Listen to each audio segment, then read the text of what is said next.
दोस्तों 26 जनवरी 2024 को होने जा रहा है 75वां गणतंत्र दिवस समारोह। यह सुबह 10:30 बजे शुरू हो जाएगा और विजय चौक से लेकर कर्तव्य पथ तक जाएगा।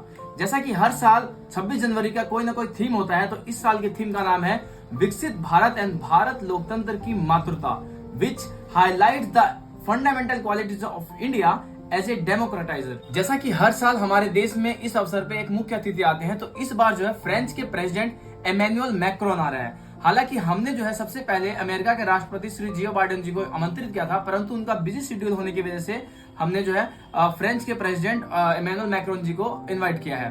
दोस्तों, सबसे बड़ा सवाल ये उठता है कि हम इस दिन किसी भी मुख्य अतिथि को किस बेसिस पे इनवाइट करते हैं अपने देश में आने के लिए। तो मैं आप सभी को बता दूं, ये जो है विदेश मंत्रालय द्वारा निर्धारित किया जाता है। इसके कुछ अहम पहलू है जो मैं वन बाय वन आपसे डिस्कस करने जा रहा हूं। सबसे जो पहला पॉइंट होता है वो यह होता है कि उस देश के भारत के साथ किस तरीके के संबंध है, यानी जिस देश के हम मुख्य अतिथि को बुला रहे हैं उसके संबंध भारत के साथ कैसे हैं। नंबर दूसरा पॉइंट ये होता है कि उसके साथ हमारे राजनीतिक, सैनिक और आर्थिक संबंध कैसे है, यानी कोई राजनीतिक लड़ाई तो नहीं है उससे, या सैन्य युद्ध तो नहीं है, या फिर आर्थिक रूप से वो हमारा सहयोग करता है या नहीं करता है। और तीसरा जो अहम पहलू होता है वो यह होता है कि यदि हम किसी देश के मुखिया को अपने देश में आमंत्रित करते हैं, इससे हमारा कोई मित्र जो दोस्त जो देश है वो हमसे कहीं नाराज तो नहीं हो जाएगा, यानी उसके और हमारे रिलेशन में कोई गड़बड़ी तो नहीं आएगी। उसका चौथा पहलू ये है कि जब हम ये नाम निर्धारित करते हैं तो अपने राष्ट्रपति और प्रधानमंत्री जी से इस मुख्य अतिथि की मंजूरी लेते हैं, क्या ये सही है या इसमें चेंजेस करने चाहिए।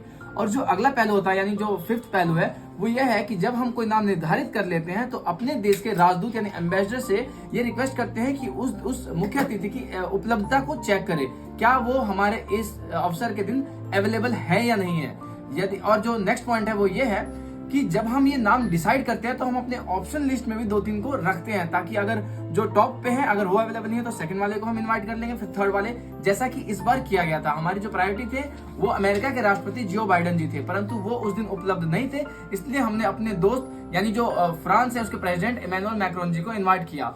और यह एक प्रकार से दोस्तों जो उनका अनकंडीशनल कमिटमेंट है टुवर्ड्स इंडिया वो शो करता है। और अंत में जो पूरी कमेटी है एक ऐसे नाम को निर्धारित करके अपनी मोहर लगा लेती है और फिर हम उनको आधिकारिक तौर पे निमंत्रण भेज देते हैं। जैसे ही हमारे मुख्य अतिथि हमारे निमंत्रण को स्वीकार कर लेते हैं, वैसे ही उनके आने की तैयारी जो है वो शुरू हो जाती है।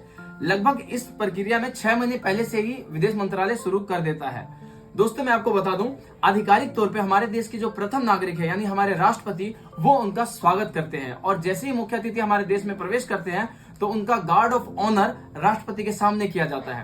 दोस्तों, राष्ट्रपति जी उसे अपने यानी राष्ट्रपति भवन में डिनर के लिए भी इनवाइट करते हैं। हालांकि दोपहर का भोजन का जो इंतजाम है वो हमारे प्रधानमंत्री उनके लिए करते हैं। तो दोस्तों, आपको ये जानकारी कैसी लगी वो आपको कमेंट सेक्शन में बताना है। यदि आपके कुछ सवाल है वो भी आप कमेंट सेक्शन में पूछ सकते हैं। यदि आप कोई एग्जाम की तैयारी करते हैं तो उसमें ये क्वेश्चन जरूर पूछा जाएगा।